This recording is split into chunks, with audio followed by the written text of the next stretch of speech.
Good to have you with us here on Ed Schultz News and Commentary. This year, 2015, I think is going to be remembered as a year where protests and minorities who are fighting for social justice and their clashes with police have just gone absolutely overboard. There are two cities in the spotlight right now, and that's Chicago and also Minneapolis. In Chicago, a police officer, Jason Van Dyke, 37 years old, has been arrested and brought up on first-degree murder charges for the killing of Laquan McDonald, and this was a year ago. This police video, the dash cam, was released, and of course, residents are furious because it shows him being shot 16 times. This is Police Chief Jerry McCarthy talking about last night's incident. Do people have a right to be angry? People have a right to protest. People have a right to free speech, but they do not have a right to commit criminal acts. And at the end of the day, the Chicago Police Department is trained for, and we're one of the world leaders in mass demonstrations. We're prepared to facilitate people's First Amendment right to free speech, but we will be intolerant of criminal behavior here in the city of Chicago. And we expect that we're going to have community support to facilitate whatever protests come our way. And I'm really confident in the community as far as being behind us. It all sounds good, but the videotape is ominous, and the actions in the street and the unrest that's taking place has to be addressed. And their issues have to be addressed. I go back to this. I go back to education. I think when you're picking and choosing neighborhoods, when you're shutting down schools of low-income neighborhoods, it sends a real message. And that's where the unrest in the heart and the soul begins. And it changes a community. And everything is intensified and everything comes under the microscope. And who knows where it's going to end, but cooler heads must prevail and issues must be addressed. For more on this, I want to turn to my great friend, Dr. Michael Eric Dyson, who's a professor at Georgetown University. Also, he's author, contributing opinion writer for the New York Times. Michael, good to have you with us. Ed, always good to be on with you, my friend. How do we throw cold water on this? What is the issue here? We've also got Minneapolis burning with unrest as well, and we'll get to that in a moment. But what's happening here, and what's the remedy, Doctor? Well, you just made a brilliant point about linking all of these things together. Neighborhoods that are demoralized, that are, seen as something that's disposable, get that message and they internalize that, Ed.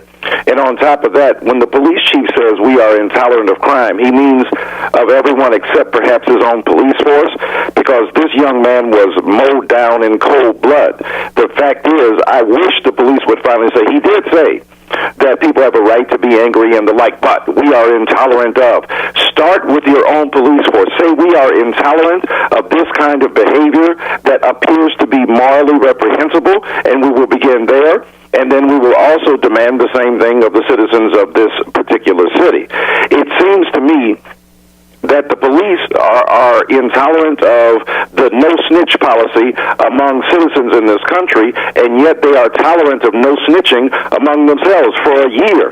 This video was held in safekeeping. The police who saw that knew what happened, and yet they came with the same narrative they've always had. I was afraid of my life. This young man didn't cooperate with the police, and as a result of that, we had to kill him. The black people in Chicago and across this country have very little faith in the ability of the police to exercise their justly sworn duties to uphold the law, to protect, and to serve. And as a result of that, you see this kind of carnage going on and the kind of social protest that overflows where the anger of the people it engulfs communities.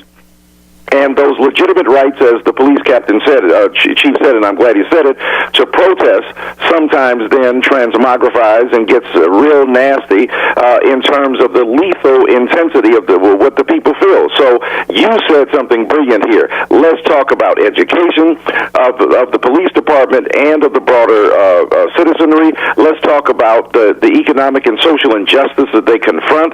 Let's talk about warehousing people so that they become, you send them to detention as opposed to trying to figure out what their problems are, and then they go to jail. I just think, Doctor, that the eroding of society, the eroding of opportunities, The absolute choosing and picking of neighborhoods of who gets resources and who doesn't based on property tax is the birthplace of all of this crap that's going on.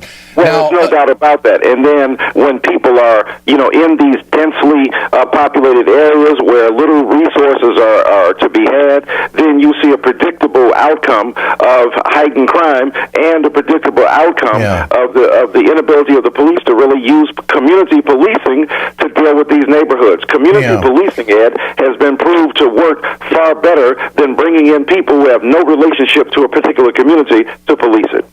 In the city of Minneapolis, there has also been a shooting and a death, and there have been multiple protests in recent days. Misty Noor is a spokesperson for Black Lives Matter in Minneapolis. She calls the shootings on Monday evening a planned hate crime. Here it is. What happened last night was a planned hate crime and an act of terrorism against activists who have been occupying the 4th Precinct to demand justice for Jamar Clark, a black man shot and killed by the Minneapolis Police Department. Despite earlier statements from police about the impending threat from white supremacists, the police instead maced citizen journalists and peaceful protesters.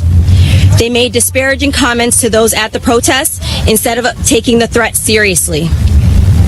We reiterate that we have zero faith in this police department's desire to keep our community safe. It's almost a science right now on how to handle crowds after a police shooting. This is new territory for America, but it's commonplace. Put it together for us, Doctor. No doubt. I mean, the young lady spoke eloquently there about the fact that if you've been informed that these people who are white supremacists are going to be in the neighborhood to cause a stir, yes, again, we have first right amendments of people to peacefully assemble, but you also have to be aware of the potential for violence that comes not only from the people who are gathered, but from those people who seek to interrupt the duly, the rightful right to protest. So I think, first of all, we've got to acknowledge that. Secondly, you said something important there again. We've developed. And so, again, what we have to see is that, on the one hand, we got to balance our ability and our need and our right to say what is going on is wrong, it's problematic, and must be addressed. And on the other hand, obviously, communities are concerned about safety and the like.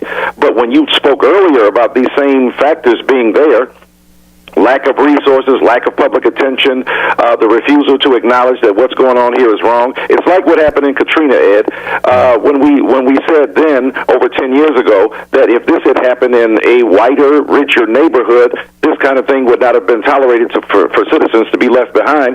Well, it wouldn't be tolerated for this kind of occupation by a police force in cities where the real justice is arrest the people who do the wrong. That's undeniable.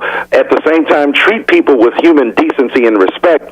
And when we have images like the one in Chicago where the young man is basically shot down in cold blood, and in Minneapolis where, again, peaceful protesters are being assaulted by gun-wielding white supremacists, we have a problem in this country, and we have got to confront it directly and head-on so that we can balance the need for safety and security of all with the demand for the rightful place to protest the injustice that occurs. Dr. Michael Eric Dyson, always great to visit. Thank you, Michael. I appreciate it very much. We'll do it again. Love you, my friend. Thank you. All right. Always great with us. Dr. Michael Eric Dyson, opinion writer for the New York Times and also political analyst for MSNBC and professor at Georgetown. This is Ed Schultz News and Commentary, brought to you by Communication Workers of America, Alliance for American Manufacturing, BioGreen Clean, and the iSave team. Have a great Thanksgiving. We're going to take a few days off. We'll be back with you on Monday morning.